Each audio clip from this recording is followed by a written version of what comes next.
78వ స్వాతంత్ర దినోత్సవ వేడుకలు తిరుపతి పోలీస్ పరేడ్ మైదానంలో నిర్వహించగా ముఖ్య అతిథిగా ఆంధ్రప్రదేశ్ రాష్ట్ర దేవాదాయ ధర్మాదాయ శాఖ మంత్రి ఆనం రామనారాయణ రెడ్డి పాల్గొన్నారు. మంత్రి వేదిక వద్దకు రాగానే జిల్లా కలెక్టర్ ఎస్పీ స్వాగతం పలికారు. జాతీయ పతాక ఆవిష్కరణ చేసిన అనంతరం జాతీయ పతాకానికి వందన సమర్పణ, జాతీయ గీతాలాపన అనంతరం పోలీస్ పరేడ్ మైదానంలో జిల్లా కలెక్టర్ ఎస్ వెంకటేశ్వర్, జిల్లా ఎస్పీ సుబ్బరాయుడుతో ఓపెన్ టాప్ వాహనంలో పోలీస్ పరేడ్ మైదానం సందర్శించి పోలీసు గౌరవ వందనం స్వీకరించారు.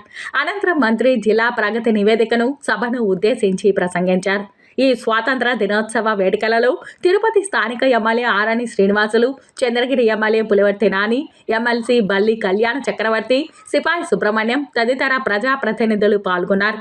పరిశ్రమల శాఖ, వ్యవసాయ శాఖ, విద్యాశాఖ, జిల్లా గ్రామీణ అభివృద్ధి సంస్థ, పర్యాటక శాఖ, జిల్లా వైద్య ఆరోగ్య శాఖ, పోలీస్ శాఖ, తిరుపతి నగరపాలక సంస్థ ఫాల్కన్ వాహనాల ప్రదర్శనలు ఆకట్టుకున్నాయి. పోలీస్ జాగిలాల ప్రదర్శన సభికులను ఆకట్టుకుంది. సాంస్కృతిక కార్యక్రమాలు ఆకట్టుకున్నాయి. ప్రతిభ కనపరిచిన జిల్లా అధికారులకు, ఉద్యోగులకు, పోలీస్ అధికారులకు, సిబ్బందికి 392 మందికి మంత్రి ప్రశంసా పత్రాలు, పోలీస్ మెడల్స్ను అందించారు. వివిధ ప్రభుత్వ శాఖలు ఏర్పాటు చేసిన స్టాల్స్ను మంత్రి, జిల్లా కలెక్టర్ ఎస్ వెంకటేశ్వర్, జిల్లా జాయింట్ కలెక్టర్ శుభం బన్సల్, నగరపాలక కమిషనర్ నారపరెడ్డి మౌర్య, ఎస్పీ సుబ్బరాయుడులతో కలిసి పరిశీలించారు. మహిళా police station, cyber crime wing, జిల్లా గ్రామీణ అభివృద్ధి సంస్థ, మహిళా శిశు సంక్షేమ శాఖ, మెప్మా, వ్యవసాయ శాఖ, ఉద్యాన శాఖ, సూక్ష్మ నీటి సాగు పథకం శాఖ, పట్టు పరిశ్రమల శాఖ, ఎన్టీఆర్ వైద్య సేవ, జిల్లా వైద్య మరియు ఆరోగ్య శాఖ, పర్యాటక శాఖ, అటవీ శాఖ, పశు సంవర్ధక శాఖ ఏర్పాటు చేసిన స్టాల్స్ను పరిశీలించి తిరుపతి జిల్లాకు సంబంధించిన గ్రామీణ అభివృద్ధి సంస్థకు సంబంధించిన 4869 మంది స్వయం సహాయక సంఘాలలోని 35,244 మంది సభ్యులకు బ్యాంక్ లింకేజీ, శ్రీనిధి ఉన్నతి, సిఐఎఫ్ పథకాల కింద లబ్ధిదారులకు 250 కోట్ల రుణాల మెగా చెక్కును పంపిణీ చేశారు.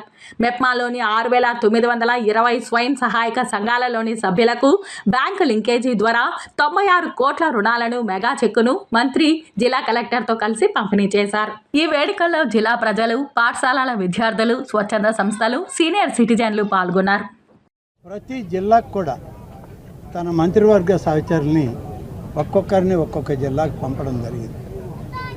2 జిల్లాలకి మంత్రులు తక్కువ కాబట్టి ఆ 2 జిల్లాల్లో జిల్లా కలెక్టర్లని ఆ యొక్క జాతీయ పతాక ఆవిష్కరణ చేయమని ఆదేశాలు ఇచ్చారు. అందులో భాగమే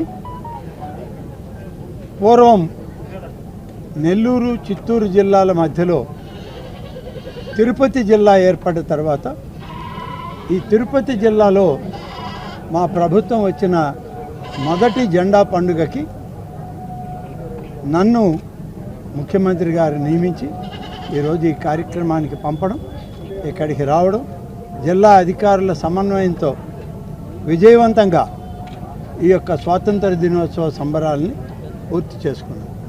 ఇది అయిన తర్వాత అనేక రకాల డిపార్ట్మెంట్లకు సంబంధించినటువంటి అధికారులందరికీ కూడా వాళ్ళ ప్రావీణ్యతను బట్టి వాళ్ళకి అవార్డ్స్ ఇవ్వడం జరిగింది. అలాగే ఈ తిరుపతి జిల్లాలో ఉన్న అనేక కార్యక్రమాల్లో భాగంగా స్టాల్స్ ఏర్పాటు చేశారు. ఈ స్టాల్స్ అన్నీ కూడా చూడడం, ముఖ్యంగా హ్యాండీక్రాఫ్ట్స్, ప్రకృతి వ్యవసాయం, అలాగే మరి పశు పోషణకు సంబంధించినటువంటివి, ఇలాంటివన్నీ కూడా ఈరోజు ఈ స్టాల్స్లో ఉన్నాయి. ఇవన్నీ కూడా చూసి అధికారులకి పూర్తిగా వారు చేసిన ఈ కృషికి వారందరినీ కూడా అభినందిస్తూ ఉన్నాం. రాష్ట్ర ప్రభుత్వ పరంగా అలాగే ముఖ్యమంత్రి శ్రీ చంద్రబాబు నాయుడు పరంగా అందరికీ శుభాకాంక్షలు.